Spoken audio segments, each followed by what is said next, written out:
옛날, 옛날, 아주 먼 옛날에 산세가 험하고 골짜기가 깊어 해가 일찍 떨어지는 어느 외딴 산골 마을에 연화라는 이름의 여인이 살고 있었습니다.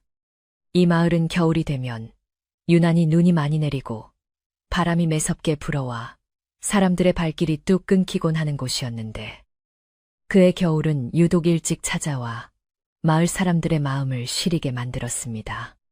앙상한 나뭇가지들이 찬바람에 흔들리며 우는 소리가 밤마다 들려왔고 가난한 집들의 굴뚝에서는 희미한 연기만이 간신히 피어올라 추위를 달래고 있었습니다. 연화는 젊은 나이에 남편을 여의고 홀로 남겨진 가난한 여인이었는데 그녀의 뱃속에는 남편이 남기고 간 귀한 생명이 자라나고 있어 하루하루를 힘겹게 버티고 있었습니다. 집안 곳곳에는 찬바람이 스며들었고 겨울을 날 백감조차 넉넉하지 않아 그녀의 근심은 깊어만 갔습니다. 연화가 살고 있는 초가집은 마을에서도 가장 높은 곳에 위치해 있어 바람을 피할 곳이 마땅치 않았고 낡은 문풍지는 밤새도록 덜컹거리며 그녀의 잠을 설치게 만들었습니다. 뱃속의 아이가 커갈수록 몸은 천근만근 무거워졌지만 당장 아궁이에 지필나무가 떨어져 가는 것을 보고만 있을 수는 없는 노릇이었습니다. 그녀는 퉁퉁 부은 발을 이끌고 집신을 단단히 동여맨 뒤 낡은 호미 하나와 끈을 챙겨들고 집을 나섰습니다. 마을 사람들은 날이 춥고 몸도 무거운 사람이 산에 오르는 것은 위험하다며 말렸지만 연화는 태어날 아이에게 따뜻한 아랫목을 내어주기 위해서라도 부지런히 움직여야만 했습니다. 하늘은 금방이라도 눈을 쏟아낼 듯 잔뜩 흐려 있었고 산짐승들의 울음소리조차 들리지 않는 고요한 산길에는 낙엽 밟는 소리만이 바스락거렸습니다. 마을 뒷산은 비탈이 가파르고 바위가 많아 젊은 장정들도 오르기 힘겨워하는 곳이었지만 그만큼 사람들이 손대지 않은 마른 나무들이 많다는 것을 연화는 알고 있었습니다. 숨이 턱끝까지 차올라 입에서는 하얀 입김이 쉴 새 없이 뿜어져 나왔고 이마에는 차가운 땀방울이 맺혀 흘러내렸지만 그녀는 쉬지 않고 걸음을 옮겼습니다. 배를 감싸쥐며 한 걸음 한 걸음 내디딜 때마다 뱃속의 아이가 꿈틀거리는 것이 느껴져 그녀는 옅은 미소를 지으며 아이를 다독였습니다. 앙상한 나무들 사이로 불어오는 칼바람이 그녀의 얇은 무명 저고리를 파고들었지만 어머니가 된다는 책임감이 그녀를 지탱하고 있었습니다. 한참을 올라가니 마을이 내려다 보이는 높은 벼랑이 나타났고 그곳에는 말라비틀어진 굵은 나뭇가지들이 제법 많이 널려 있어 그녀의 고생을 덜어주는 듯 했습니다. 연화는 조심스럽게 벼랑 끝으로 다가가 택감을 하나둘 주워 모으기 시작했는데 그때 어디선가 들려오는 기이하고도 미세한 소리가 그녀의 귀를 사로잡았습니다. 바람 소리에 묻혀 지나칠 뻔했던 그 소리는 마치 무언가가 고통스럽게 신음하는 듯한 느낌을 주어 연화의 발걸음을 멈추게 만들었습니다. 그녀는 하던 일을 멈추고 소리가 들려오는 쪽으로 고개를 돌려 바위 틈새를 유심히 살펴보기 시작했습니다. 깎아지른 듯한 절벽 아래쪽 튀어나온 바위 틈에 무언가 하얀 물체가 끼어 있는 것이 보였는데 처음에는 그저 눈뭉치나 하얀 천조각인 줄 알았습니다. 하지만 자세히 들여다보니 그것은 살아서 꿈틀거리는 생명체였고 연화는 놀란 마음에 뒷걸음질을 치며 가슴을 쓸어내려야 했습니다. 그것은 산에서도 보기 힘들다는 귀한 백사, 즉 하얀 뱀이 바위 틈에 몸통이 끼어오도 가도 못하고 있는 모습이었습니다. 보통 사람이라면 뱀을 보고 놀라 도망치거나 불길하게 여겨 돌을 던졌겠지만 연화는 천성이 곱고 생명을 귀하게 여기는 사람이었기에 차마 그 모습을 외면할 수 없었습니다. 하얀 뱀은 굵은 바위 틈에 몸의 중간 부분이 꽉 끼어 있었고 빠져나오기 위해 얼마나 몸부림을 쳤는지 비늘 곳곳이 찢겨 붉은 피가 배어 나오고 있었습니다. 뱀은 인기척을 느끼고 고개를 들어 연화를 바라보았는데 그 눈빛이 짐승의 것이라고는 믿기지 않을 만큼 깊고 슬퍼 보여 그녀의 마음을 흔들었습니다. 연화는 두려움보다는 안타까운 마음이 앞서 뱃속의 아이를 한번 쓰다듬고는 조심스럽게 벼랑 쪽으로 다가갔습니다. 자칫하면 발을 헛디뎌 낭떠러지로 떨어질 수도 있는 위험한 위치였지만 고통스러워하는 생명을 두고 그냥 내려갈 수는 없다는 생각이 그녀의 발을 움직이게 했습니다. 연화는 바위 틈에 끼인 뱀에게 조심스럽게 말을 건네며 자신이 해치려는 것이 아님을 알리기 위해 부드러운 목소리로 속삭였습니다. 두려워하지 마라. 내가 너를 구해주러 온 것이니 조금만 참거라. 그녀는 주변에 널려있던 튼튼하고 긴 나뭇가지 하나를 주워 들고 뱀이 다치지 않도록 바위 틈새에 조심스럽게 밀어 넣었습니다. 바위는 생각보다 무거웠고 만삭의 몸으로 힘을 쓰는 일은 결코 쉽지 않아. 그녀의 얼굴은 금세 붉게 달아올랐습니다. 하지만 뱀도 그녀의 마음을 알았는지 날카로운 이빨을 드러내거나 위협하는 소리를 내지 않고 그저 얌전히 그녀의 손길을 기다리며 가만히 숨을 고르고 있었습니다.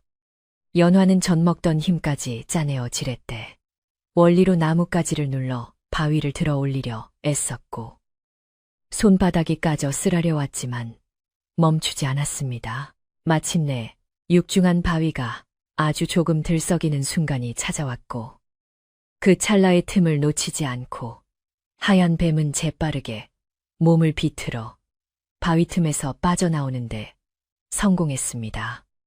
연화는 긴장이 풀려 그 자리에 주저앉아 거친 숨을 몰아쉬었고 이마에 맺힌 땀을 닦으며 안도의 한숨을 내쉬었습니다.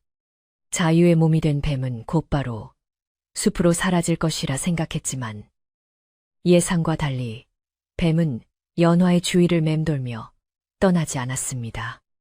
하얀 뱀은 마치 사람처럼 고개를 꼿꼿이 세우고 연화의 눈을 빤히 응시했는데 그 눈동자 속에는 말로 다 할 수 없는 감정이 담겨 있는 듯했습니다. 그것은 단순한 고마움을 넘어선 마치 오랫동안 그리워했던 사람을 다시 만난 듯한 애절함과 슬픔이 섞인 눈빛이었습니다.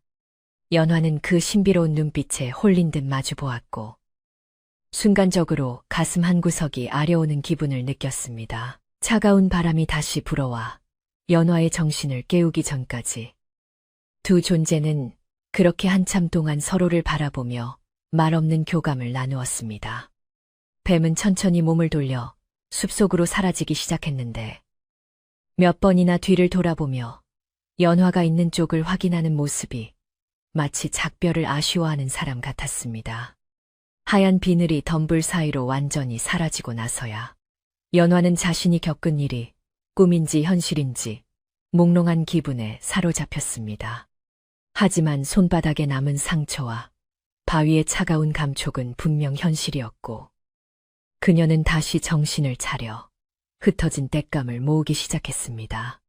해가 서산으로 넘어가며 하늘이 붉게 물들기 시작했고 어둠이 내리기 전에 서둘러 산을 내려가야 했기에 그녀는 발걸음을 재촉했습니다. 지게 한가득 쇳감을 싣고 산을 내려오는 길은 올라갈 때보다 더욱 위험하고 미끄러웠지만 이상하게도 연화의 발걸음은 깃털처럼 가볍게 느껴졌습니다. 마치 누군가가 뒤에서 지게를 살짝 받쳐주거나 보이지 않는 손길이 그녀의 앞길에 놓인 돌부리를 치워주는 것만 같은 기이한 느낌이 들었습니다. 평소라면 스산하게 들렸을 바람 소리도 왠지 그녀를 호위하는 노랫소리처럼 들려왔고 추위도 한풀 꺾인 듯 몸이 훈훈해지는 것을 느꼈습니다. 마을 어귀에 도착했을 때는 이미 땅거미가 짙게 깔려 집집마다 호롱불이 하나둘 켜지고 있었고 연화는 무사히 집에 도착했다는 안도감에 긴장이 풀렸습니다. 그녀는 마당 한 구석에 땔감을 내려놓고 부엌으로 들어가 서둘러 아궁이에 불을 지피며 꽁꽁 언 손과 발을 녹였습니다. 타닥타닥 타오르는 장작불 소리를 들으며 연화는 낮의 산에서 만났던 그 하얀 뱀의 눈빛을 자꾸만 떠올리게 되었습니다. 산신령의 사자였을까? 아니면 정말 영물이었을까 하는 생각에 꼬리를 물었고 그 눈빛이 왠지 모르게 죽은 남편의 눈빛과 닮았다는 생각에 가슴이 먹먹해지기도 했습니다. 그녀는 솥에 물을 붓고 보리쌀을 한 줌 씻어 넣어 밥을 안 치면서도 뱀이 사라지던 그 뒷모습이 눈앞에 아른거려 고개를 저어야 했습니다. 가난한 살림의 반찬이라곤 소금에 절인 무짠지 하나뿐인 저녁상이었지만 따뜻한 밥 한 그릇을 비우고 나니 피로가 몰려왔습니다. 그녀는 일찍 잠자리에 들기 위해 이불을 펴고 누웠는데 창호지 문 너머로 달빛이 은은하게 스며들어 방안을 비추었습니다. 뱃속의 아이가 발길질을 하자 그녀는 나직이 자장가를 흥얼거리며 오늘 자신이 살려준 생명이 부디 무사하기를 기원했습니다. 깊은 밤, 온 세상이 잠든 고요한 시각에 연화는 기이하고도 선명한 꿈을 꾸게 되었습니다. 꿈속에서 그녀는 낮에 올랐던 그 벼랑 끝에 다시 서 있었는데 뱀은 보이지 않고 하얀 도포를 입은 낯선 선비가 등지고 서 있었습니다. 선비는 천천히 몸을 돌려 연화를 바라보았는데 그의 얼굴은 창백할 정도로 하얗고 이목구비가 수려했으며 무엇보다 그 눈빛이 낮에 보았던 뱀의 눈과 꼭 닮아 있었습니다.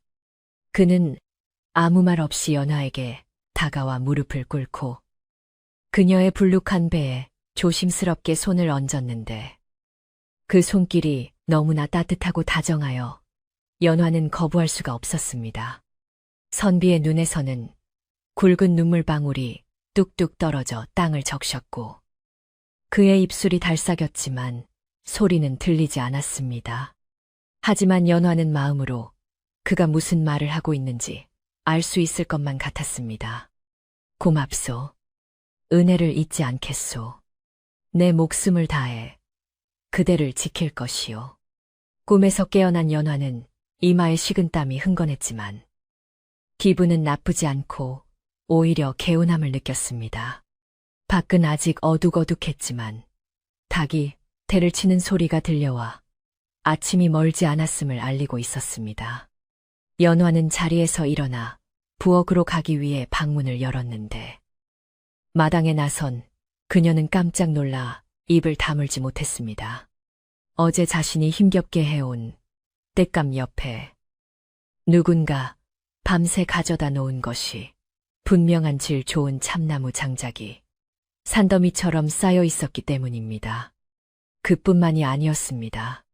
장작더미 위에는 겨울산에서 구하기 힘든 귀한 산나물과 깻뿌리, 그리고 옛 몇 마리가 가지런히 놓여 있었습니다. 이 깊은 산골, 게다가 눈 쌓인 밤길을 뚫고 누가 이런 것들을 가져다 놓았단 말인가. 연화는 가슴이 두근거려 주위를 둘러보았지만 마당에는 아무런 발자국도 남아있지 않았습니다. 마치 하늘에서 떨어진 듯 혹은 땅에서 솟아난 듯 놓여있는 선물들을 보며 연화는 간밤의 꿈이 예사꿈이 아니었음을 직감했습니다. 이것은 분명 어제 구해준 그 하얀 뱀 혹은 꿈속에 나타난 그 선비가 보낸 보은의 징표임이 틀림없었습니다. 연화는 떨리는 손으로 템과 나무를 만져보았고 그것들이 차가운 겨울 공기 속에서도 아직 온기를 품고 있다는 사실에 다시 한번 놀랐습니다. 두려움과 고마움이 교차하는 복잡한 심정으로 서 있는 연화의 머리 위로 아침 해가 떠오르기 시작했고 햇살을 받은 장작더미는 황금빛으로 빛나고 있었습니다. 마을 사람들은 아직 잠에서 깨지 않아 사방이 고요했지만 연화의 집 마당에는 보이지 않는 기운이 감돌며 새로운 이야기의 시작을 알리고 있었습니다. 이 신비한 일은 단 한 번으로 끝나지 않고 매일 밤마다 반복되기 시작했습니다. 아침에 일어나 보면 마당에는 돛감과 먹을거리가 쌓여 있었고, 낡아서 삐걱거리던 대문이 고쳐져 있거나 구멍난 지붕이 말끔하게 메워져 있는 시기였습니다. 연화는 밤새 깨어 누가 다녀가는지 확인해 보려 했지만 쏟아지는 졸음을 이기지 못하고 잠이 들면 어김없이 다음날 아침 마법 같은 일이 벌어져 있었습니다.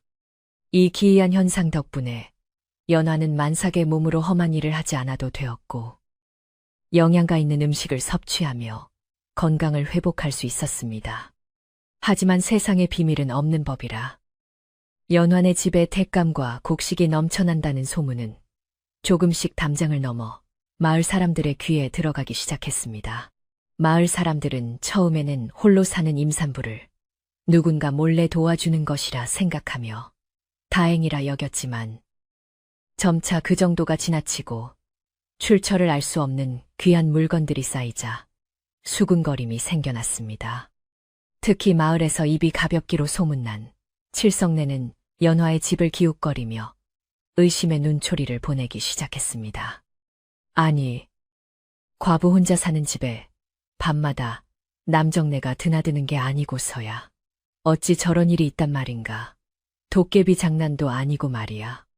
칠성내의 말은 꼬리에 꼬리를 물고 퍼져나가 연화가 낯선 외간 남자와 정을 통하고 있다는 고약한 헛소문으로 변질되기 시작했습니다. 연화는 억울했지만 밤마다 일어나는 이 신비한 일을 설명할 방법이 없어 그저 입을 다물 수밖에 없었습니다. 그러던 어느 날 연화는 우물가에서 물을 암다가 숲속 나무 그늘 아래 서 있는 한 남자의 실루엣을 보게 되었습니다. 하얀 옷을 입고 갓을 쓴 그 선비는 마을 사람이 아니었는데 멀리서 연화를 지그시 바라보고 있었습니다. 그 모습은 꿈속에서 보았던 선비와 너무나 닮아 있었고 연화는 본능적으로 그가 뱀이 변한 존재임을 확신했습니다. 선비의 눈빛은 한없이 애처롭고 따뜻했지만 그 주위에는 서늘한 기운이 감돌아 범접할 수 없는 위험을 풍기고 있었습니다. 그는 연화가 자신을 알아본 것을 눈치챘는지 씁쓸한 미소를 지으며 안개처럼 스르르 사라져 버렸습니다. 연화는 물동이를 내려놓고 그가 서 있던 곳을 한참이나 바라보았고 가슴속에서는 알 수 없는 그리움과 슬픈 예감이 피어올랐습니다. 그날 이후로 연화의 집 주변에는 묘한 긴장감이 감돌기 시작했습니다.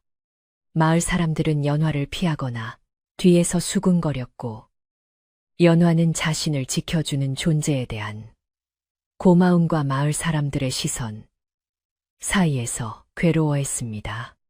하지만 뱃속의 아이는 무럭무럭 자라나 곧 세상 밖으로 나올 준비를 하고 있었고 연화는 아이를 위해서라도 굳건하게 마음을 먹어야 했습니다.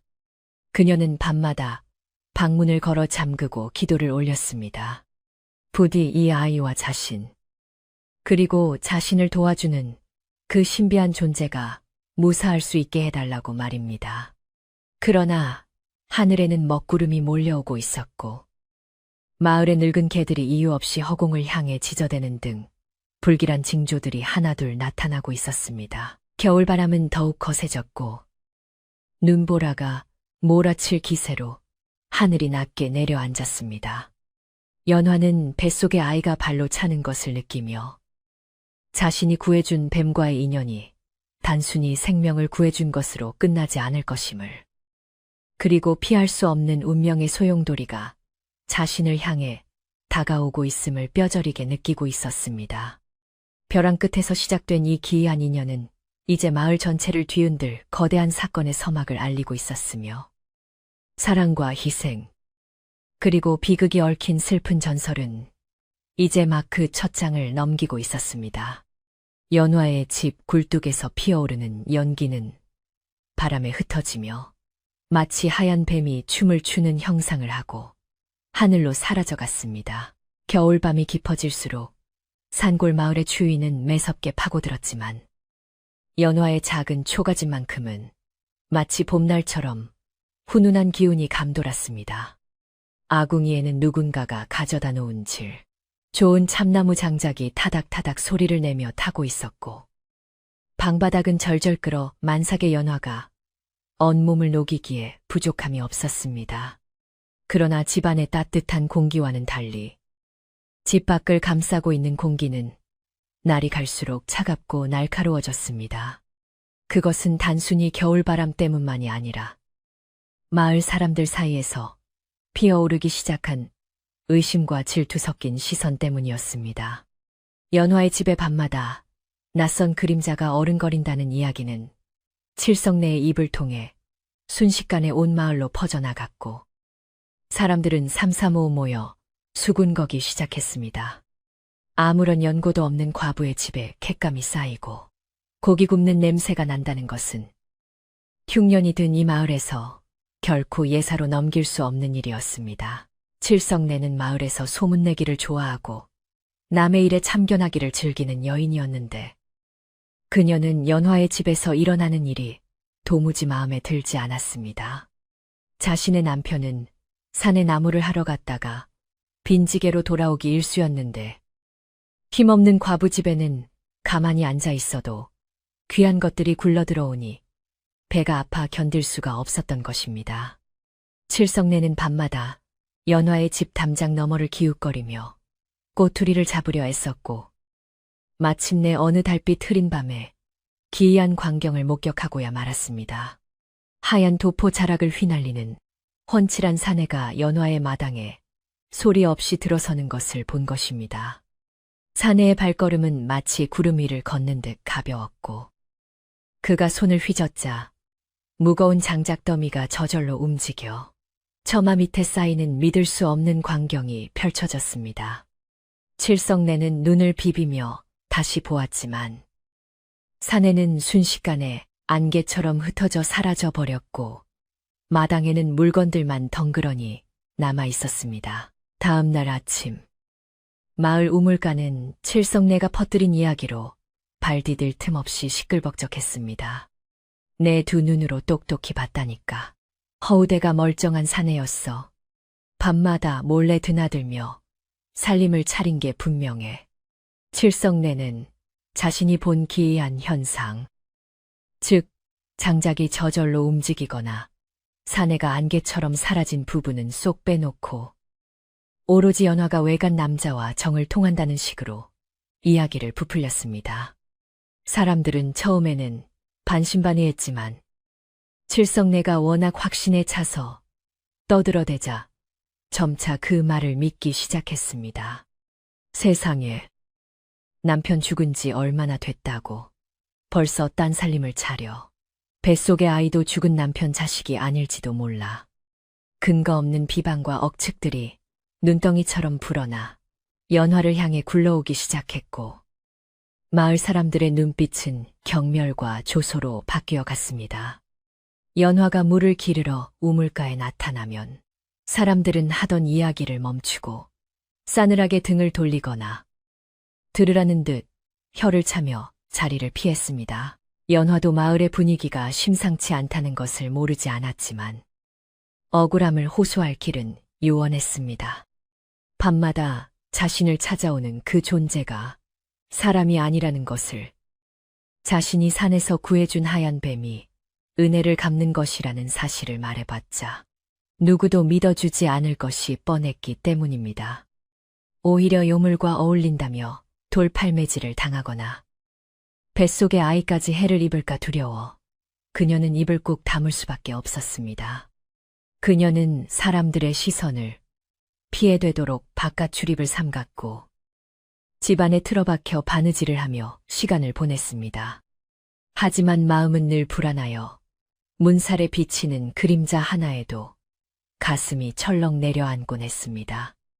그녀가 의지할 곳이라곤 밤마다 보이지 않는 곳에서 자신을 지켜주는 그 서늘하고도 따뜻한 기운뿐이었습니다. 꿈속에서 보았던 그 선비의 슬픈 눈빛이 자꾸만 떠올라 연화는 허공을 향해 소리 없는 감사의 인사를 전하곤 했습니다. 그러던 중 마을에 또 다른 기이한 현상이 나타나기 시작했습니다. 연화의 집 주변으로만 때 아닌 안개가 자욱하게 끼거나 한겨울임에도 불구하고 그녀의 집 마당에만 파란 이끼가 끼고 이름 모를 꽃들이 피어나는 일이 벌어졌습니다. 마을의 개들은 연화의 집 쪽을 향해 꼬리를 감추고 낑낑거리며 짖지 못했고 까치나 참새 같은 날짐승들도 그 집 지붕 위로는 날아가지 않고 피해 다니는 모습이 목격되었습니다. 사람들은 이를 두고 저 집에 귀신이 붙었다거나 부정한 짓을 저질러 하늘이 노했다며 수군거림의 강도를 높였습니다. 칠성내는 이때다 싶어 사람들을 선동하며 부정한 기운이 마을 전체에 퍼지기 전에 연화를 마을에서 내쫓아야 한다고 목소리를 높였습니다. 마을의 불안감은 점차 공포로 바뀌었고 그 공포는 힘없는 연화를 향한 적대감으로 변질되어 가고 있었습니다. 어느 날 오후 마을 어귀에 사는 노인 한 분이 지팡이를 짚고 연화의 집을 찾아왔습니다. 그는 젊은 시절 절에서 수행을 하다 내려온 마 영감이라 불리는 노인으로 평소에는 말수가 적고 두문불출하여 마을 일에 관여하지 않는 사람이었습니다. 하지만 그는 남들이 보지 못하는 것을 보는 눈을 가졌다고 알려져 있어 마을 사람들도 그를 어려워하며 함부로 대하지 못했습니다. 마 영감은 연화의 집 대문 앞에 서서 한참 동안 집안의 기운을 살피더니 깊은 한숨을 내쉬며 혀를 찼습니다. 찬 기운이 하늘을 찌르는구나. 음기가 너무 강해 양기를 덮어버렸어. 마 영감의 중얼거림을 들은 연화는 문을 열고 나와 공손하게 인사를 올렸습니다.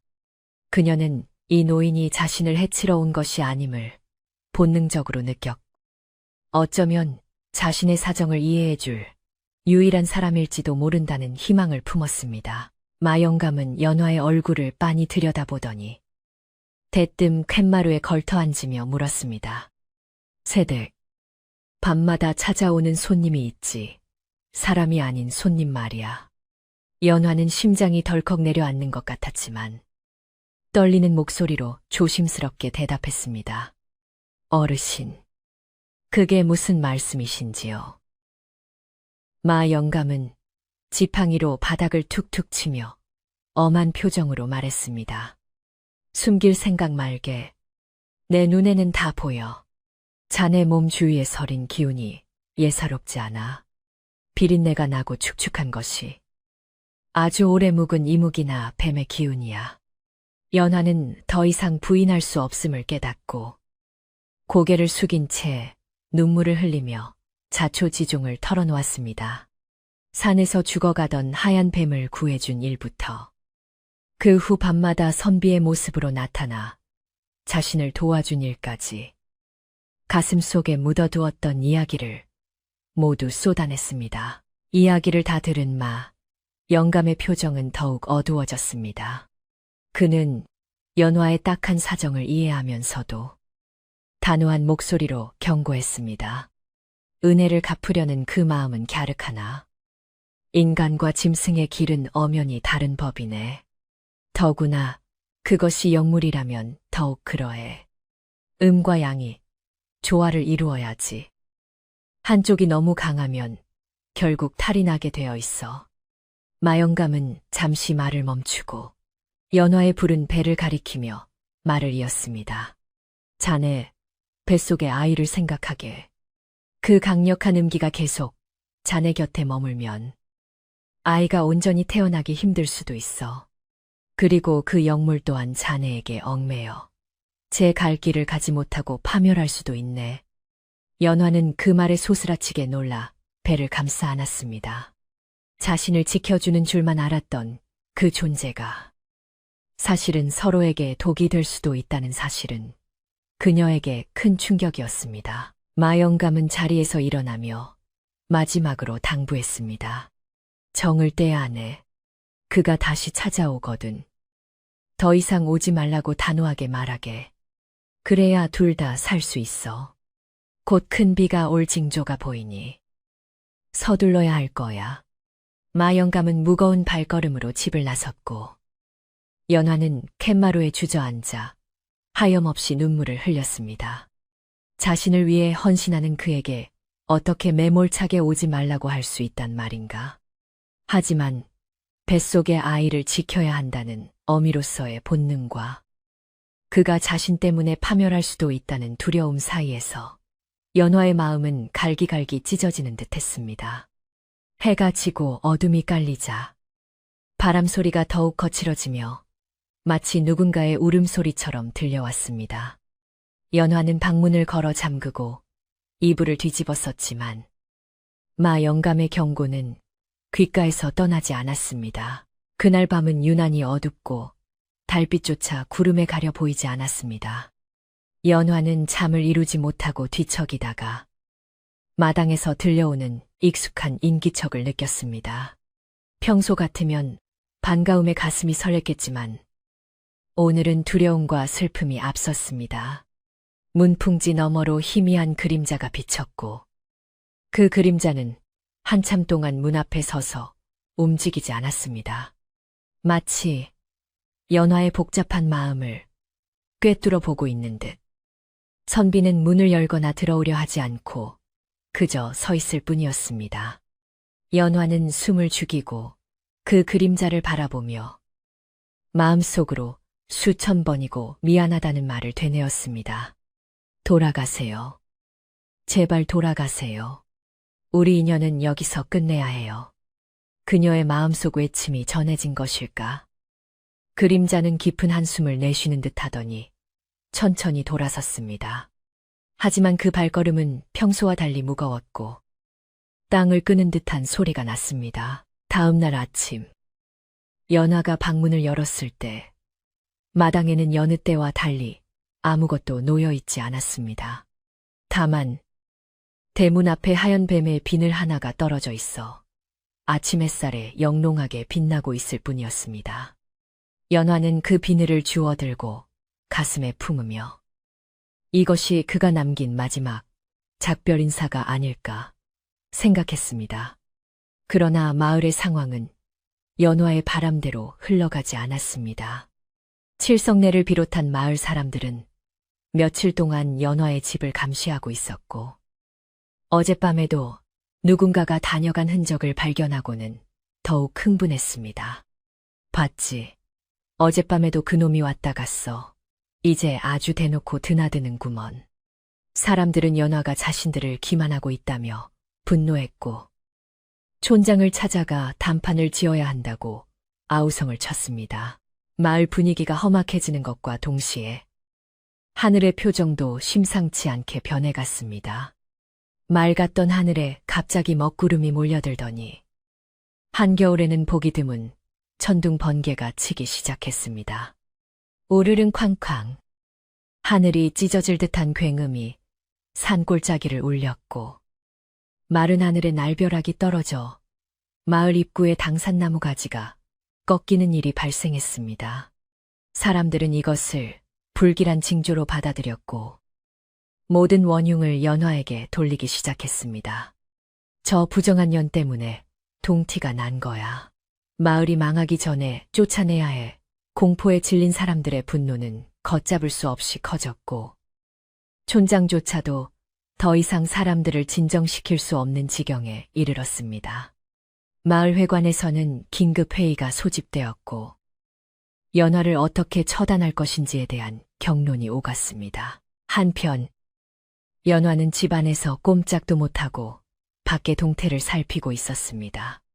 천둥 소리에 놀란 뱃속의 아이가 심하게 요동쳤고 연화는 배를 쓰다듬으며 아이를 달랬습니다. 아가야, 괜찮아. 엄마가 지켜줄게. 아무 일 없을 거야. 하지만 그녀의 말과는 달리 창밖의 바람은 더욱 거세져 문풍지를 찢어놓을 듯 흔들어댔습니다.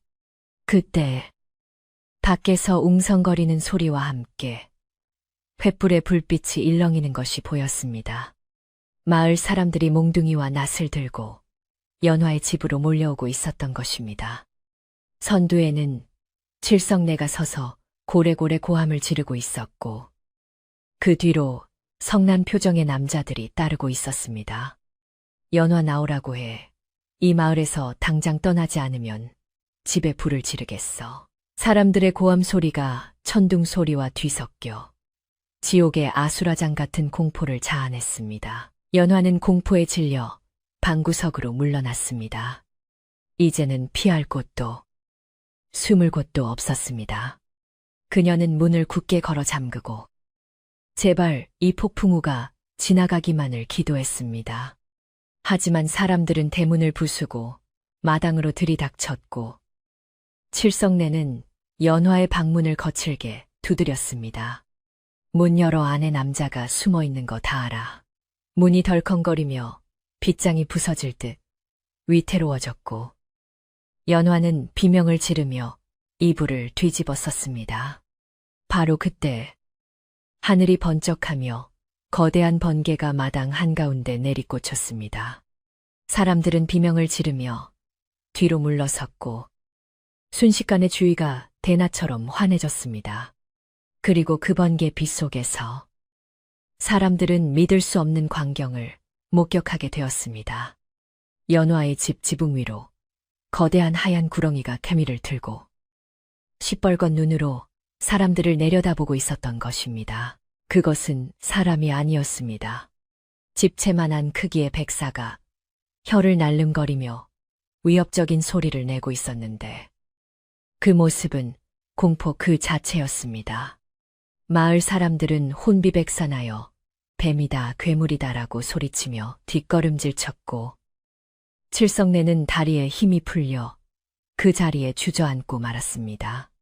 하지만 그 뱀은 사람들을 공격하려는 것이 아니었습니다. 뱀은 연화가 있는 방을 감싸듯이 엘리를 틀고 마치 그녀를 보호하려는 듯한 태세를 취하고 있었습니다. 뱀의 눈빛은 분노로 이글거렸지만 그 분노는 연화를 해치려는 사람들을 향한 것이었습니다. 마 영감의 말대로 그는 떠나지 않고 연화가 위험에 처하자 정체를 드러내면서까지 그녀를 지키려 했던 것입니다. 갑자기 쏟아지기 시작한 폭우는 사람들의 횃불을 꺼버렸고 빗줄기는 앞이 보이지 않을 정도로 거세졌습니다. 이것은 단순한 비가 아니라 용이 되지 못한 이무기의 한과 슬픔이 서린 눈물과도 같았습니다. 연화는 밖에서 들려오는 소란과 빗소리, 그리고 짐승의 거친 숨소리를 들으며 방문을 열었습니다. 그녀의 눈앞에 펼쳐진 광경은 참혹하고도 슬펐습니다. 지붕 위에 심리를 튼 거대한 하얀 뱀은 온몸으로 비를 맞으며 몰려든 사람들을 향해 경고의 눈빛을 보내고 있었습니다. 그 뱀과 눈이 마주친 순간 연화는 그가 바로 그 선비이자 자신이 구해준 생명임을 다시 한번 확인했습니다. 안 돼요. 이러면 당신이 다쳐요. 연화는 빗속으로 뛰쳐나가 뱀을 향해 외쳤습니다. 뱀은 연화의 목소리를 듣고 고개를 돌려 그녀를 바라보았는데 그 눈빛은 금방이라도 눈물을 쏟을 듯 애처로웠습니다. 마을 사람들은 뱀의 크기와 위용에 눌려 감히 접근하지 못하고 있었지만 일부 사람들은 돌을 던지거나 농기구를 휘두르며 위협을 가했습니다. 돌멩이가 뱀의 하얀 비늘에 맞아 튕겨나갔고 뱀은 고통스러운 듯 몸을 비틀었지만 결코 그 자리를 떠나지 않았습니다. 그는 자신의 몸으로 연화의 집을 그리고 연화를 막아서고 있는 방패가 되어주고 있었습니다. 연화는 그 모습을 보며 가슴이 무너져 내렸습니다. 자신이 살린 생명이 이제는 자신 때문에 사람들의 공격을 받고 괴물이 되어가고 있었습니다. 그만하세요. 제발 그만하세요. 연화는 빗물과 눈물로 범벅이 된 채 사람들을 향해 호소했지만 공포와 광기에 사로잡힌 사람들의 귀에는 들리지 않았습니다. 상황은 점점 파국으로 치닫고 있었고 벼랑 끝에 몰린 사랑은 폭우 속에서 위태롭게 흔들리고 있었습니다. 비바람이 휘몰아치는 칠흑 같은 밤.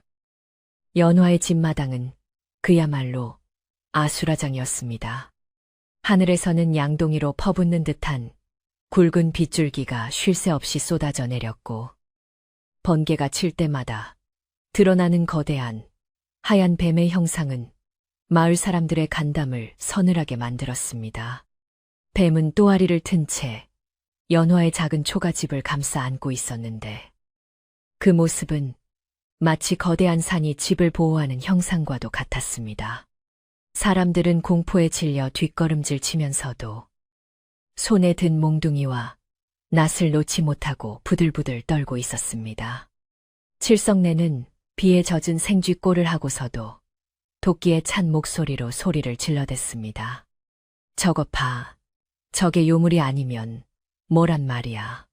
저놈이 우리 마을을 다 잡아먹으려고 작정한 게 분명해. 그녀의 선동에 몇몇 혈기왕성한 장정들이 용기를 내어 돌을 집어 던지기 시작했습니다. 돌멩이들은 허공을 가르고 날아가 뱀의 하얀 비늘에 탁탁 소리를 내며 부딪혔습니다. 보통의 짐승이라면 당장 달려들어 사람을 해치거나 숲으로 도망쳤을 터인데, 이 거대한 백사는 기이하게도 그 자리에 못 박힌 듯 꼼짝도 하지 않았습니다. 날카로운 돌 끝에 긁혀 하얀 비늘 사이로 붉은 피가 배어 나왔지만, 뱀은 고통스러운 신음소리 한 번 내지 않고 그저 슬픈 눈으로 사람들을 내려다볼 뿐이었습니다. 그 눈빛은 포악한 맹수의 것이라기보다는 억울함을 호소하는 사람의 눈망울처럼 깊고 애처로웠습니다. 연화는 그 모습을 더 이상 지켜볼 수 없어 빗속으로 뛰쳐나가며 비명을 질렀습니다. 그만하세요. 제발 멈추세요. 저분은 나를 해치려는 게 아니에요. 그녀는 진흙탕에 미끄러져 넘어지면서도 뱀의 앞을 가로막아 섰습니다. 임산부의 몸으로 비틀거리며 뱀을 감싸는 연화의 모습에 마을 사람들의 손길이 잠시 주춤했습니다. 연화는 흑투성이가 된 얼굴로 눈물을 흘리며 호소했습니다. 다들 오해하고 계신 거예요. 이분은 지난 겨울 제가 산에서 구해준 생명이에요. 은혜를 갚으려고, 저와 뱃속의 아이를 지키려고 이러고 있는 거란 말이에요. 그녀의 절규는 빗소리에 묻혀 희미하게 들렸지만 그 속에 담긴 진심은 사람들의 가슴을 찌르는 듯했습니다. 하지만 공포에 이성을 잃은 사람들은 쉽게 물러서지 않았습니다. 한 청년이 나서서 소리쳤습니다. 사람이 짐승과 어울리는 것 자체가 천벌받을 짓이야. 저 뱀이 마을에 재앙을 몰고 온 거라고. 다시금 돌이 날아들기 시작했고 상황은 더욱 험악해졌습니다. 그때 촌장 뒤에 서 있던 영감이 지팡이를 높이 들어 바닥을 내리쳤습니다. 다들 멈추지 못할까. 노인의 목소리는 천둥소리만큼이나 크고 우렁차서 소란스럽던 마당이 일순간 조용해졌습니다. 영감은 형형한 눈빛으로 뱀을 응시하더니 떨리는 목소리로 말했습니다. 저건 그냥 뱀이 아니다. 이무기야. 그것도 승천을 코앞에 둔 영물이라고. 영감의 말에 사람들은 술렁거리기 시작했습니다. 전설 속에서나 듣던 이무기가 눈앞에 있다는 사실의 두려움은 배가 되었지만 동시에 함부로 건드려서는 안 된다는 경외심도 생겨났습니다. 영감은 계속해서 말을 이었습니다. 자세히 보게나. 저 이무기는 지금 살기를 띠고 있는 게 아니야. 오히려 무언가를 막아내려고 안간힘을 쓰고 있어.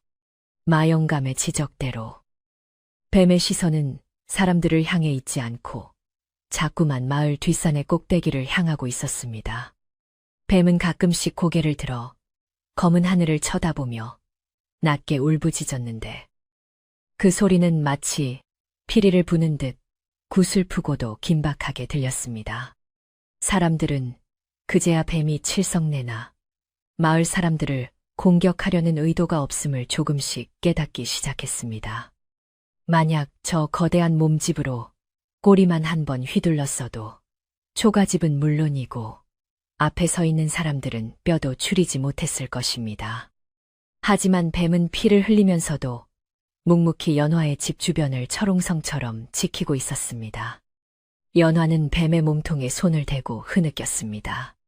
차가울 줄 알았던 비늘에서는 뜨거운 열기가 느껴졌는데 그것은 뱀이 온 힘을 다해 기운을 쏟아내고 있다는 증거였습니다. 그 순간 땅이 쿵하고 울리는 소리가 들려왔습니다. 그것은 천둥 소리와는 다른 땅 깊은 곳에서 올라오는 묵직한 진동이었습니다. 마을 사람들은 중심을 잃고 비틀거렸고 개들이 미친 듯이 짖어대기 시작했습니다. 연화의 집은 마을에서 가장 높은 지대인 벼랑 끝에 위치해 있었는데 집 뒤편의 산비탈에서 흙이 쏟아지는 소리가 들려오기 시작했습니다. 며칠 동안 이어진 폭우로 집안이 약해질 대로 약해진 산이 비명을 지르기 시작한 것입니다. 산이 무너진다. 누군가 비명을 질렀고 사람들은 혼비백산하여 우왕좌왕했습니다. 칠흑 같은 어둠 속이라 산의 형체가 보이지 않았지만 거대한 나무들이 뿌리째 뽑혀 쓸려 내려오는 소리는 공포 그 자체였습니다. 연화는 그제야 뱀이 왜 떠나지 않고 이곳을 지키고 있었는지, 그리고 왜 그리도 슬픈 눈으로 자신을 바라보았는지 깨달았습니다. 그는 다가올 산사태를 미리 감지하고 있었던 것입니다.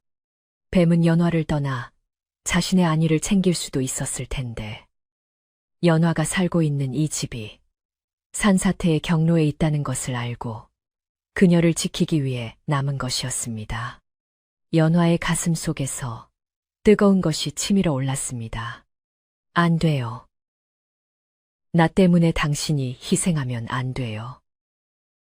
연화는 뱀을 올려다보며 애원했습니다. 하지만 뱀은 고개를 저으며 더욱 단단히 몸을 웅크렸습니다.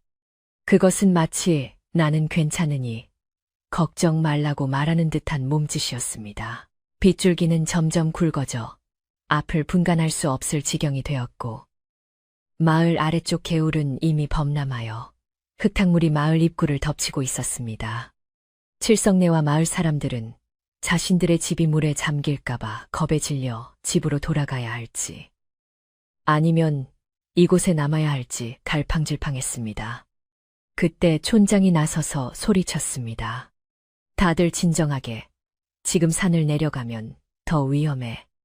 물이 불어서 다리도 끊겼을 걸세. 차라리 지대가 높은 이곳이 안전할 수도 있어. 아이러니하게도 마을 사람들이 요물이라며 쫓아내려 했던 연화의 집마당이 지금은 마을에서 가장 안전한 피난처가 되어버린 셈이었습니다. 사람들은 뱀의 눈치를 살피며 조심스럽게 마당 구석으로 모여들었고 뱀은 그런 사람들을 해치지 않고 묵인해 주었습니다. 공포와 혼란 속에서 연화는 떨리는 몸을 일으켜 사람들 앞에 섰습니다. 그녀는 젖은 옷자락을 부여잡고 목소리에 힘을 실어 말했습니다. 여러분, 제 말을 들어주세요. 이분은 괴물이 아닙니다. 지난 겨울 제가 굶어 죽을 뻔했을 때 몰래 폐감과 식량을 가져다 주신 분이 바로 이분이에요. 연화의 고백에 사람들은 숨을 죽였습니다. 밤마다 연화네 집에 쌓이던 물건들의 정체가 밝혀지는 순간이었습니다. 제가 벼랑에서 돌에 끼어 죽어가던 이분을 구해 주었고 그 은혜를 갚기 위해 이분은 자신의 정체를 숨기고 저를 돌봐주셨어요. 그리고 지금은 우리 모두를 살리기 위해 저 산을 막아서고 계신 거예요. 연화의 진심 어린 호소와 눈앞에 펼쳐진 광경에 사람들의 마음도 조금씩 움직이기 시작했습니다. 칠성내조차도 입을 다물고 뱀의 거대한 몸집과 그 위로 쏟아지는 비를 멍하니 바라보았습니다. 피를 흘리면서도 꿈쩍 않는 뱀의 모습에서 그들은 짐승보다 더 깊은 의리와 사랑을 느낄 수 있었습니다. 마영감은 탄식하듯 중얼거렸습니다. 천년을 기다린 승천의 기회일 텐데. 여인을 살리기 위해 그 모든 공덕을 쏟아붓고 있구나. 영감의 말은 빗소리에 섞여 흘러갔지만 가까이 있던 촌장은 그 말을 듣고 숙연해졌습니다. 인간도 하기 힘든 희생을 미물이라 여겼던 뱀이 하고 있다는 사실에 부끄러움이 밀려왔습니다. 시간이 흐를수록 산울림은 더욱 커졌고 땅의 진동도 격렬해졌습니다. 이제는 눈이 아닌 피부로 재앙이 다가오고 있음이 느껴졌습니다. 뱀은 고통스러운 듯 몸을 비틀며 하늘을 향해 포효했습니다. 그 소리는 맹수의 울음소리가 아니라 하늘에 닿지 못한 용의 비가 와도 같았습니다. 번개가 칠 때마다 뱀의 눈동자가 번득였는데 그 눈빛은 이제 슬픔을 넘어 비장함마저 감돌고 있었습니다. 연화는 본능적으로 마지막 순간이 다가오고 있음을 직감했습니다. 그녀는 뱀에게 다가가 젖은 비늘 위에 얼굴을 묻고 흐느꼈습니다. 미안해요. 정말 미안해요. 다음 생에는 부디 자유로운 몸으로 태어나세요. 뱀은 연화의 뺨에 자신의 차가운 주둥이를 살짝 갖다 대었습니다. 그 짧은 접촉을 통해 연화의 마음속으로 뱀의 목소리가 들려오는 듯 했습니다. 그대는 나의 생명이고 나의 하늘이었다. 그대가 살아준다면 나는 여한이 없다. 그것은 말이 아닌 마음의 울림이었고 연화는 그 따뜻한 진심에 가슴이 미어지는 고통을 느꼈습니다. 주변의 마을 사람들도 이제는 뱀을 두려워하지 않았습니다. 오히려 뱀이 무너지면 자신들도 끝장이라는 것을 알기에 마음속으로 뱀을 응원하고 있었습니다. 어떤 아낙네는 두 손을 모아 비를 멈춰달라고 하늘에 빌었고 칠성내마저도 겁에 질려 뱀님, 제발 우리를 살려주시오라고 중얼거렸습니다. 갑자기 산꼭대기에서 우지끈하는 소리와 함께 거대한 바위들이 굴러떨어지는 소리가 들렸습니다. 벼랑 위쪽에 흙더미가 무너지며 봇물 터지듯 쏟아져 내리기 시작한 것입니다. 시커먼 흙탕물과 바위, 나무들이 뒤엉켜 해일처럼 연화의 집을 향해 돌진해 왔습니다. 으악, 산사태다. 사람들의 비명소리가 밤하늘을 찢어놓았습니다. 그 절체절명의 순간, 또아리를 틀고 있던 하얀 뱀이 용수철처럼 몸을 솟구쳤습니다. 뱀은 자신의 거대한 몸을 펴서 집 뒤편을 가로막고 밀려오는 토사와 바위를 온몸으로 받아내기 시작했습니다. 쿵쿵 거대한 바위가 뱀의 몸을 강타하는 소리가 둔탁하게 들려왔고 뱀의 입에서는 붉은 피가 터져 나왔습니다. 하지만 뱀은 물러서지 않았습니다. 꼬리로 땅을 단단히 지탱하고 머리로는 쏟아지는 흙더미를 헤치며 집이 무너지지 않도록 버티고 섰습니다. 그 모습은 마치 댐이 되어 홍수를 막아내는 거대한 성벽과도 같았습니다. 연화는 비명을 지르며 뱀에게 달려가려 했지만 촌장과 마을 사람들이 그녀를 붙잡았습니다. 안 돼, 지금 가면 죽어. 연화는 몸부림치며 울부짖었습니다. 놓으세요. 저희가 죽어가잖아요. 놓으란 말이에요. 그녀의 처절한 외침은 폭우 속에서 메아리 쳤지만 자연의 거대한 힘 앞에서는 너무나도 작게만 느껴졌습니다. 뱀의 하얀 몸은 순식간에 진흙투성이가 되었고 날카로운 나뭇가지와 바위에 찢겨 만신창이가 되어갔습니다. 그럼에도 불구하고 뱀의 눈빛만은 형형하게 빛나며 연화가 있는 쪽을 응시하고 있었습니다. 그는 자신이 버티지 못하면 연화와 뱃속의 아이, 그리고 마을 사람들이 모두 흙더미에 파묻힐 것을 알고 있었습니다. 이것은 단순한 방어가 아니었습니다. 천년 동안 쌓아온 영역과 자신의 목숨을 모조리 태워버리는 최후의 저항이었습니다.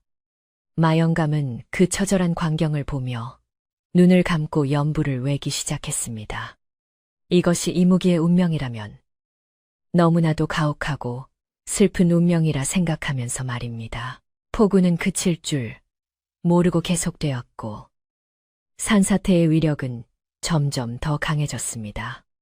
집 뒤편의 담장이 무너지고 뱀의 몸이 조금씩 밀려나기 시작했습니다.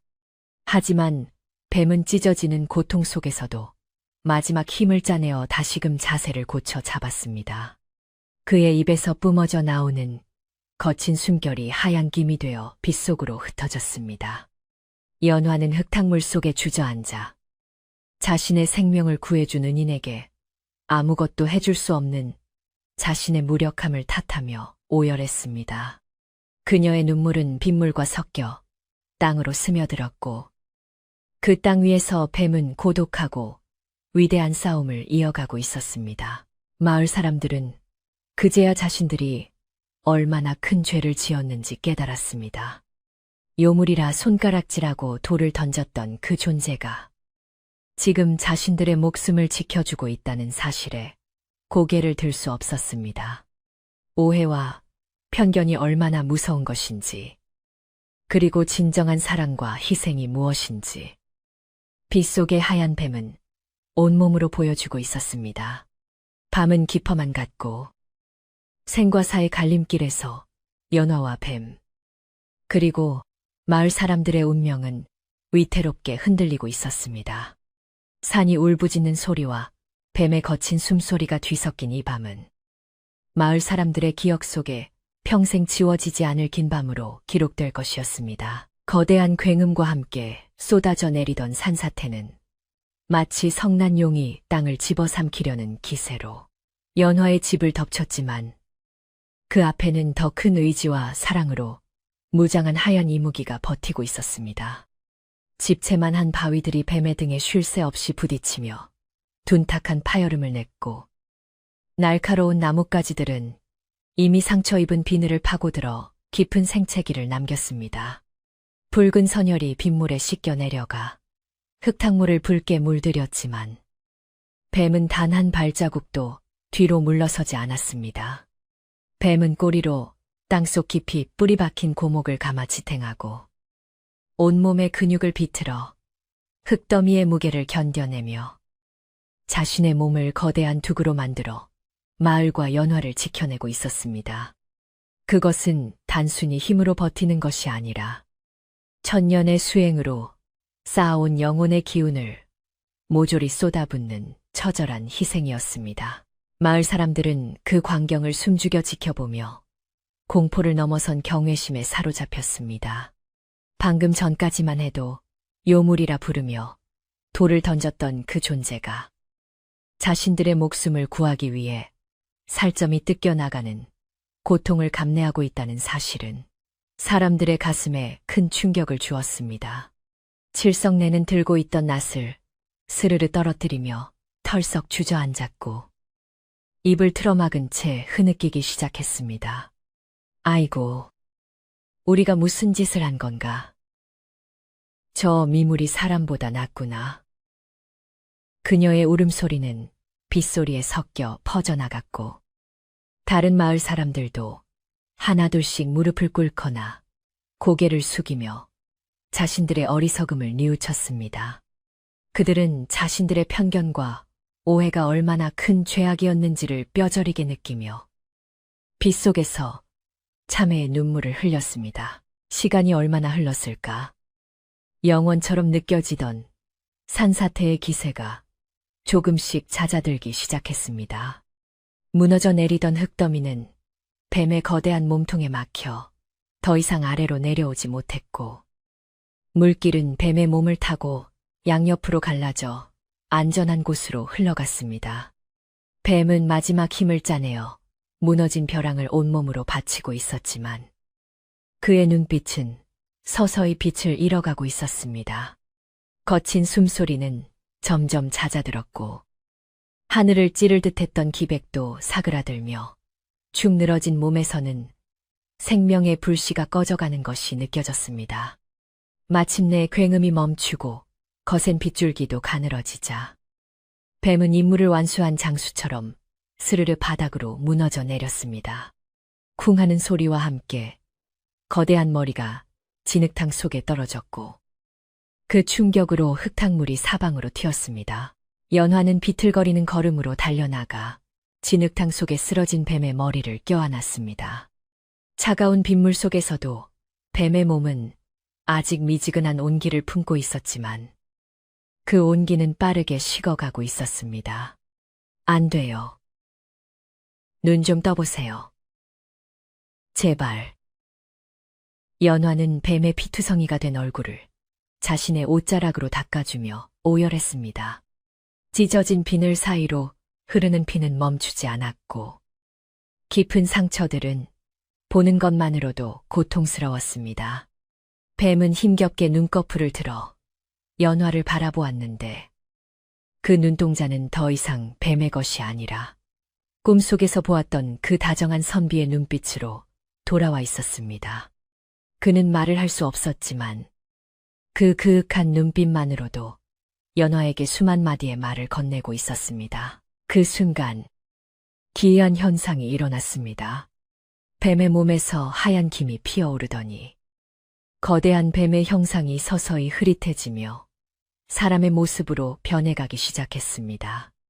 그것은 완전한 사람의 모습이라기보다는 반투명한 영혼의 형상에 가까웠는데 하얀 도포를 입은 선비의 모습이었습니다. 그는 피투성이가 된 채 연화의 앞에 무릎을 꿇고 앉아 떨리는 손을 들어 연화의 뺨을 어루만졌습니다. 차갑지만 부드러운 그 손길에 연화는 하염없이 눈물을 쏟아냈습니다. 어찌하여 저 같은 것을 위해 그 귀한 목숨을 버리셨습니까? 용이 되어 하늘로 올라가셨어야지요. 연화의 원망 섞인 물음에 선비는 엷은 미소를 지으며 고개를 저었습니다. 선비의 목소리는 입 밖으로 나오지 않고 연화의 머릿속에 직접 울리는 듯했습니다. 승천하여 차가운 하늘에서 홀로 사는 것보다 짧은 순간이라도 그대의 따뜻한 곁을 지키다 가는 것이 내게는 더 큰 행복이요. 그의 목소리는 평온했고 후회 따위는 찾아볼 수 없었습니다. 그날 벼랑 끝에서 그대가 나를 살려주었을 때 나의 차가운 피는 비로소 따뜻해졌소. 짐승으로 천년을 사는 것보다 사람의 마음을 알고 죽는 지금이 내게는 진정한 승천이요. 선비는 자신의 품에서 빛나는 구슬 하나를 꺼내 연화의 손에 쥐어주었습니다. 그것은 이무기의 여의주, 즉 그의 생명과 영역이 응축된 정수였습니다. 이것을 지니고 있으면 그대와 아이는 평생 추위와 배고픔을 모르고 살 것이오. 부디 건강하게 아이를 낳아 행복하게 사시오. 선비의 형상은 점점 더 희미해져 투명하게 변해가고 있었습니다. 비는 이제 완전히 그쳤고 먹구름 사이로 희미한 달빛이 새어나와 두 사람을 비추었습니다. 마을 사람들은 멀찌감치 서서 이 신비롭고 슬픈 이별의 장면을 지켜보며 감히 다가오지 못하고 숨죽여 울고 있었습니다. 마 영감은 지팡이를 짚고 서서 깊은 한숨을 내쉬며 중얼거렸습니다.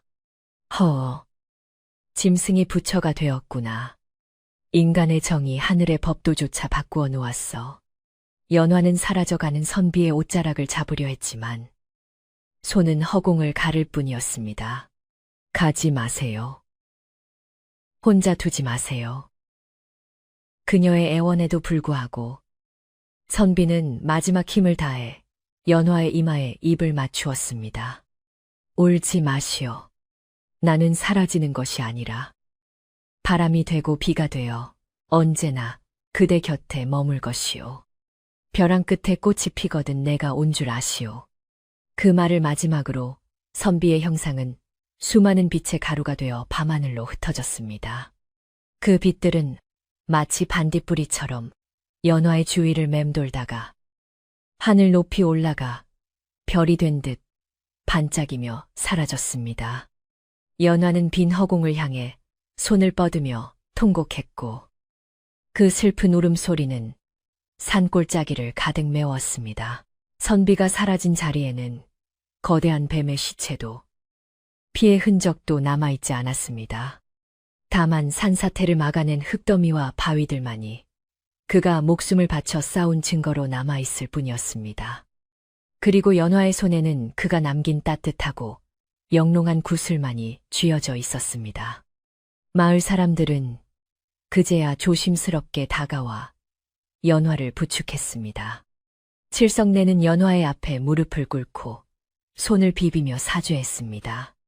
연화야, 내가 죽을 죄를 지었다. 내 눈이 멀어 생사람을 잡고 귀한 분을 욕보였구나. 용서해다오. 제발 용서해다오. 그녀의 사과는 진심이었고 다른 마을 사람들도 고개를 들지 못한 채 연화에게 미안한 마음을 전했습니다. 연화는 멍하니 하늘을 바라보다가 칠성내의 손을 잡아 일으켰습니다. 그녀의 눈은 퉁퉁 부어 있었지만 목소리는 차분하게 가라앉아 있었습니다. 다들 무사한이 되었습니다. 그분도 여러분이 무사하기를 바랐을 거예요. 더 이상 그분을 원망하거나 욕하지 말아주세요. 그게 그분이 바라는 유일한 것일 테니까요. 연화의 관용에 마을 사람들은 더욱 부끄러움을 느꼈고 다시는 연화를 홀대하지 않겠노라고 맹세했습니다. 그날 밤의 사건은 마을 사람들의 가슴에 깊은 빚으로 남았고 그들은 연화와 그녀의 뱃속 아이를 자신들의 가족처럼 돌보겠다고 다짐했습니다. 날이 밝아오자 참혹했던 밤의 흔적들이 고스란히 드러났습니다. 마을 뒤편의 산은 산사태로 인해 흉하게 깎여나갔지만 연화의 집과 마을은 기적적으로 큰 피해를 입지 않았습니다. 무너져 내린 흙더미는 마치 누군가가 정교하게 쌓은 둑처럼 마을을 감싸고 있었는데 사람들은 그것이 이무기가 남긴 마지막 선물임을 알 수 있었습니다. 아침 햇살이 비치자 흙더미 위에는 맑은 이슬이 맺혀 반짝였고 어디선가 날아온 하얀 새 한 마리가 그 위에 앉아 지저귀었습니다. 폭풍이 지나간 하늘은 그 어느 때보다 맑고 푸르렀으며 공기는 상쾌하다 못해 시리도록 깨끗했습니다. 마을 사람들은 자발적으로 나서서 연화의 집 주변을 정리하기 시작했습니다. 무너진 담장을 다시 쌓고 마당에 가득 찬 진흙을 퍼내며 부서진 문짝을 고쳐 달았습니다. 누구 하나 불평하는 사람 없이 모두가 한마음이 되어 움직였습니다. 남자들은 산에서 나무를 해와 돛감을 채워주었고 여자들은 각자의 집에서 쌀과 반찬을 가져와 연화에게 아침상을 차려주었습니다. 칠성내는 누구보다 열심히 일하며 자신의 잘못을 뉘우치는 마음으로 연화의 젖은 옷을 빨아 널었습니다. 어제의 적대감과 의심은 온데간데 없고 그 자리에는 따뜻한 정과 미안함, 그리고 새로운 유대감이 자리 잡았습니다. 연화는 천마루에 앉아 분주하게 움직이는 마을 사람들을 바라보며 손에 쥔 구슬을 만지작거렸습니다. 구슬에서는 여전히 따뜻한 온기가 느껴져 마치 그가 자신의 손을 잡고 있는 것만 같았습니다. 그녀는 뱃속에 아이를 쓰다듬으며 속삭였습니다. 아가야, 보았지. 아버지는 아니지만 아버지보다 더 너를 사랑해 주신 분이란다. 네가 세상에 나올 수 있게 자신의 모든 것을 주신 분이야. 우리 평생 잊지 말고 살자. 뱃속의 아이도 알아들었는지 힘차게 발길질을 했고 연화는 슬픔 속에서도 희미한 미소를 지을 수 있었습니다. 점심때가 되자 마을회관 앞마당에서는 작은 잔치가 벌어졌습니다. 큰일을 겪고 살아남은 것을 자축하고 놀란 가슴들을 달래기 위해 촌장이 주도하여 음식을 마련한 것입니다. 연화도 마을 사람들의 권유에 못 이겨 자리에 참석했습니다. 사람들은 연화를 상석에 앉히고 가장 좋은 음식을 권하며 예우를 갖추었습니다. 촌장은 술잔을 들어 올리며 말했습니다. 우리가 어리석어 귀한 영물을 알아보지 못하고 큰 죄를 지었으나 그분의 넓은 아량 덕분에 목숨을 건졌습니다.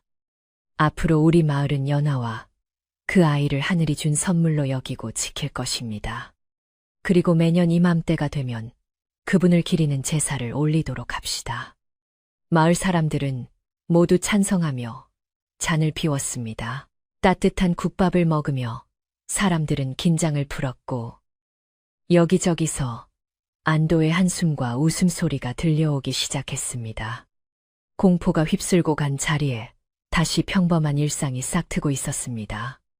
하지만 모두의 마음 한구석에는 잊지 못할 밤의 기억이, 그리고 하얀 뱀의 슬픈 눈빛이 문신처럼 새겨져 있었습니다.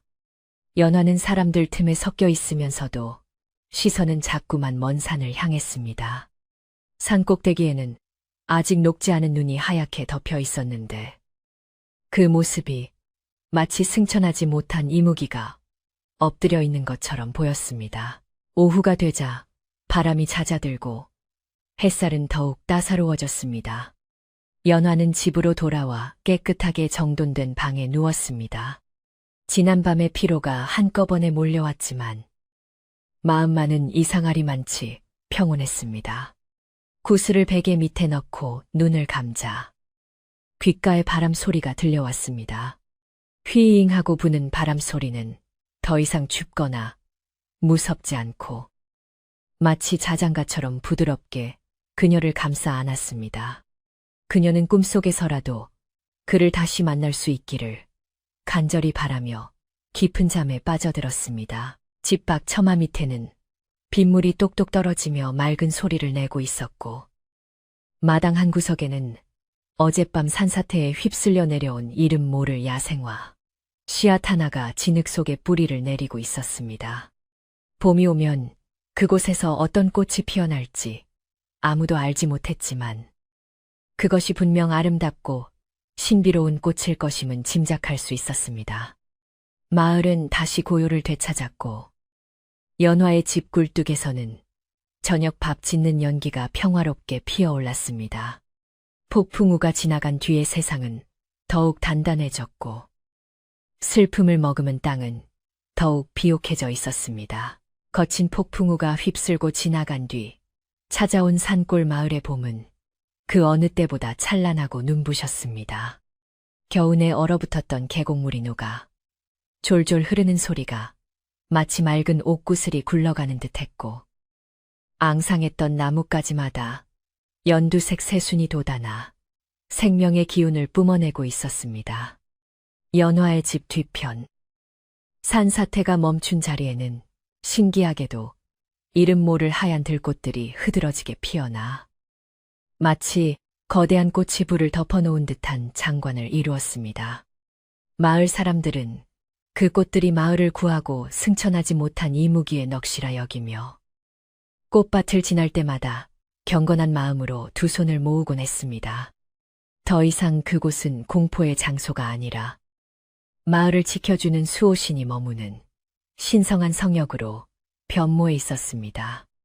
칠성내를 비롯한 안악들은 틈날 때마다 꽃밭에 올라가 자풀을 뽑아주며 지난날의 과오를 씻고 감사함을 표했습니다. 연화의 배는 날이 갈수록 남산만하게 불러왔지만 그녀의 얼굴에는 근심 대신 평온함이 감돌았습니다.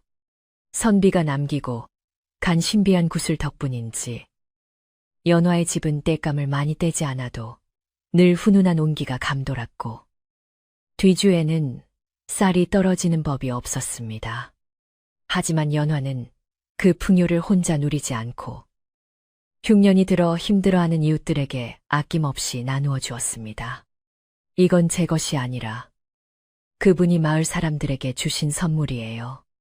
연화가 곡식을 나누어 줄 때마다 사람들은 감동하여 눈시울을 붉혔고 그 보답으로 산나물을 캐오거나 아이의 베넷저고리를 지어오는 등 정을 나누었습니다. 삭막하고 인심 흉흉했던 산골 마을은 이제 콩 한 쪽도 나눠 먹는 세상에서 가장 따뜻하고 정이 넘치는 마을로 다시 태어나고 있었습니다. 출산이 임박한 어느 늦은 봄날 밤, 온 마을이 고요히 잠든 시각에 연화의 산통이 시작되었습니다. 하지만 연화는 당황하지 않았습니다. 그녀의 곁에는 이미 칠성내와 마을의 경험 많은 할머니들이 달려와 자리를 지키고 있었기 때문입니다. 칠성내는 식은땀을 흘리는 연화의 손을 꼭 잡고 친정엄마처럼 다독였습니다. 걱정 말거라. 순산할 거야. 그분이 하늘에서 지켜보고 계실 텐데 무슨 탈이 있겠니? 산통은 깊고 길었지만 연화는 고통 속에서도 자신을 위해 희생한 그 하얀 뱀의 눈빛을 떠올리며 이를 악물었습니다.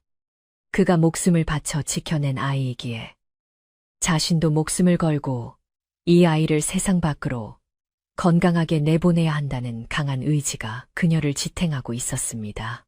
새벽 닭이 힘차게 울어 젖힐 무렵 마침내 응애하는 우렁찬 아기 울음소리가 연화의 초가집을 가득 채웠습니다.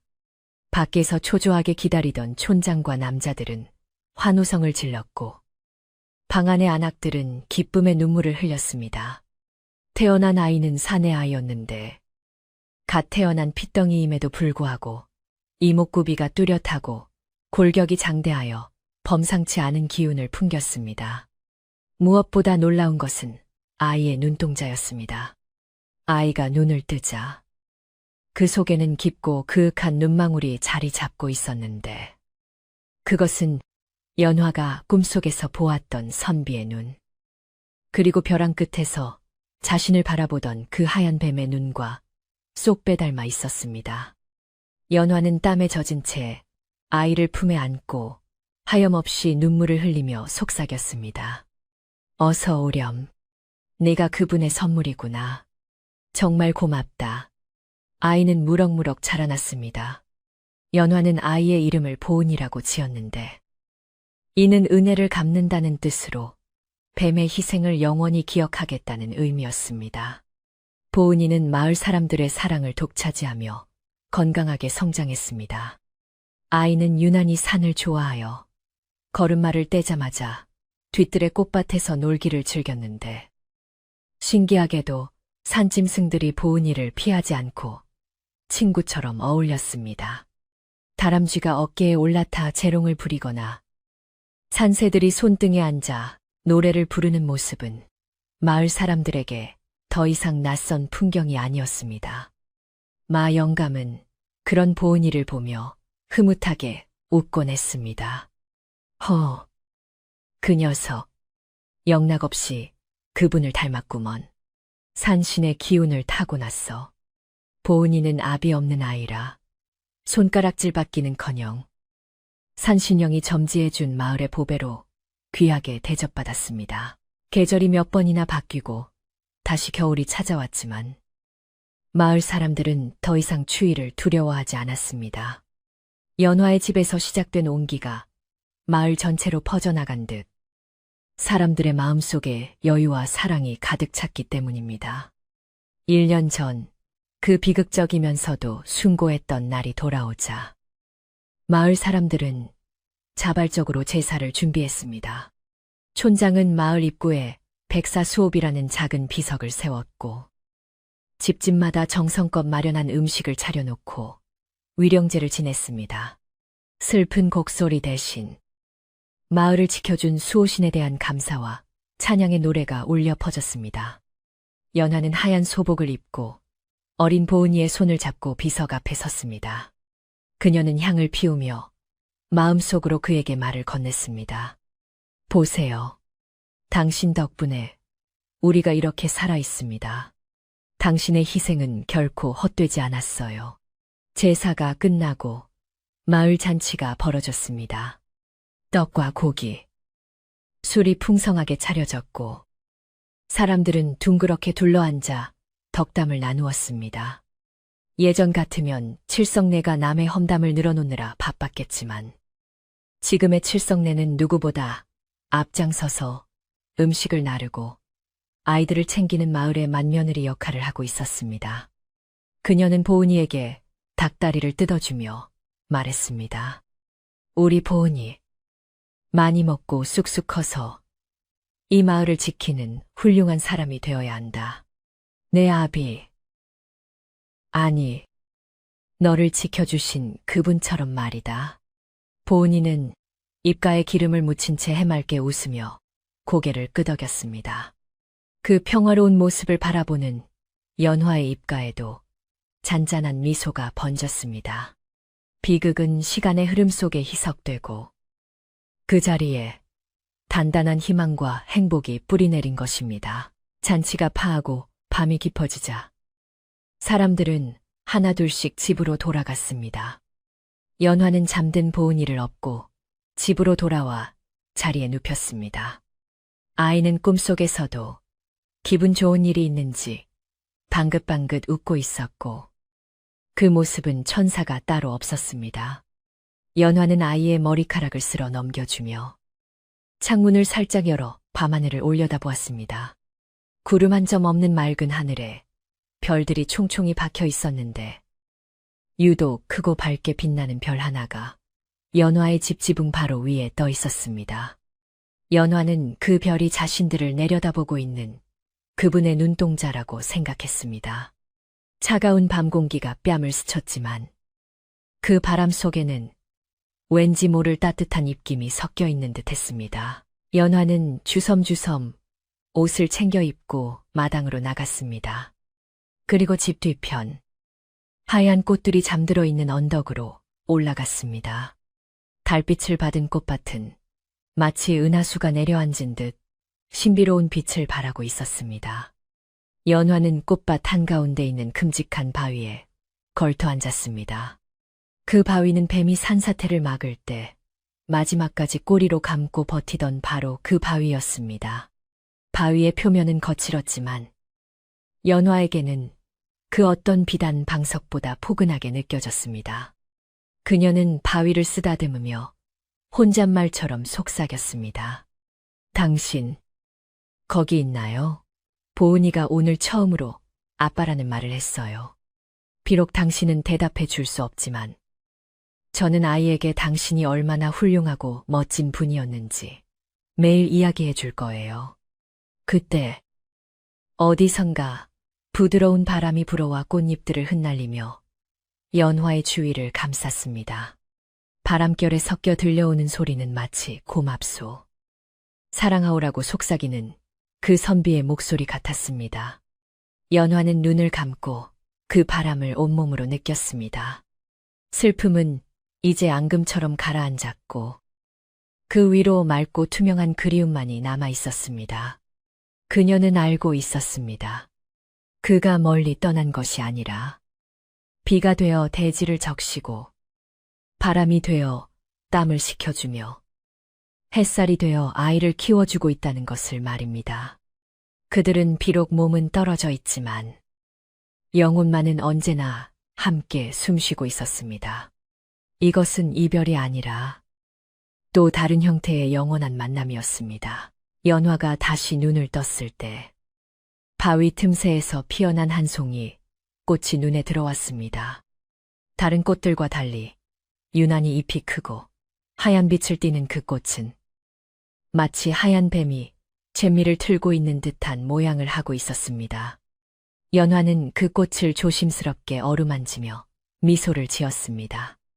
겨울이 아무리 춥고 길어도 결국 봄은 오고야 말듯이 시련과 아픔 뒤에는 반드시 치유와 행복이 찾아온다는 것을 그 꽃이 말해주고 있는 듯 했습니다. 그녀는 자리에서 일어나 옷에 묻은 흙을 털어내고 다시 집을 향해 발걸음을 옮겼습니다. 발걸음은 가벼웠고 그녀의 그림자 뒤로 하얀 꽃잎들이 춤을 추며 배웅했습니다. 방으로 돌아온 연화는 보은이 옆에 나란히 누워 이불을 덮었습니다. 아궁이에서는 타닥타닥 장작 타는 소리가 자장가처럼 들려왔고 구슬의 온기가 방 안을 훈훈하게 데우고 있었습니다.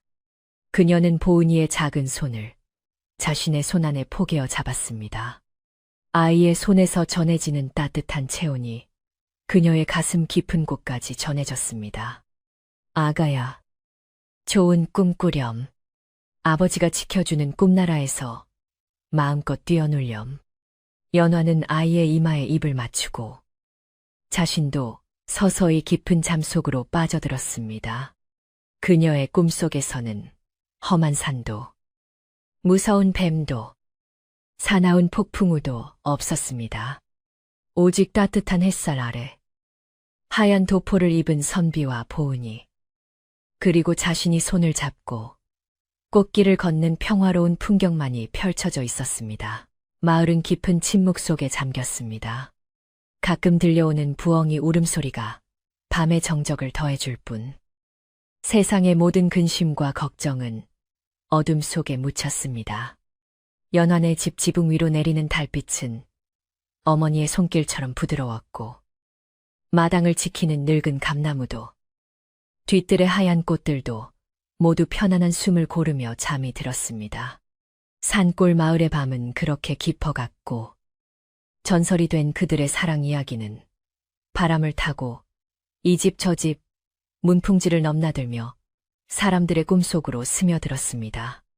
이제 아무런 걱정하지 말고 이 따뜻하고 포근한 이야기에 이불을 덮고 편안히 눈을 감으세요. 당신을 지켜주는 누군가의 따뜻한 숨결을 느끼며 오늘 밤은 부디 좋은 꿈 꾸시기를 바랍니다.